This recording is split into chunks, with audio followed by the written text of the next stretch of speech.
Welcome back to the AskAPop. Today we're talking about commencing commencements. Wow, just wow. At my age, and no comments from the peanut gallery, you'd think that going to a graduation would start to become more of old hat, something that you do more out of duty rather than actually wanting to go.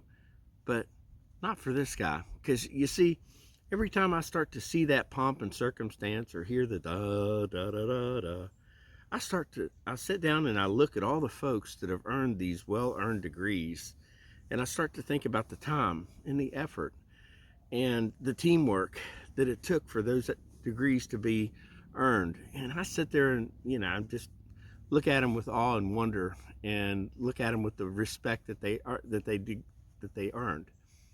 This time around, though, as I'm sitting there and listening to the words, and the phrases like starting out and finishing chapters be bandied about, the Spirit kind of hit me. And it took me in a different direction simply because, for the first time, I sat there and looked at all these beautiful, smart kids.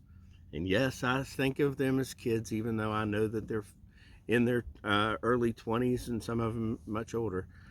I look at them and I think, what if all of these kids, or even half of them, or a third of them, were to use these wonderful gifts and talents for Him? What a day that would be.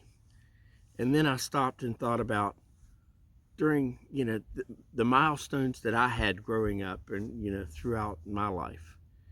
If the promises that I made on those days, if one of them would have been to use the gifts that I had honed in the preceding months and years to give to the Lord.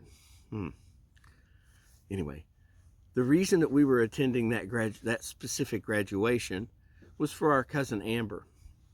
And you see, she proudly proclaimed on her graduation cap that I did my best, God did the rest. That pretty much sums up how everybody should always feel. But only Amber had the strength and the sense to proclaim it. This is just some thoughts from a guy that was so proud of his cousin that he couldn't even stand it, and I don't have all the words to say. Anyway, the Bible verses today are Isaiah 6 through 13, and 1 Corinthians 12, 1 through 27.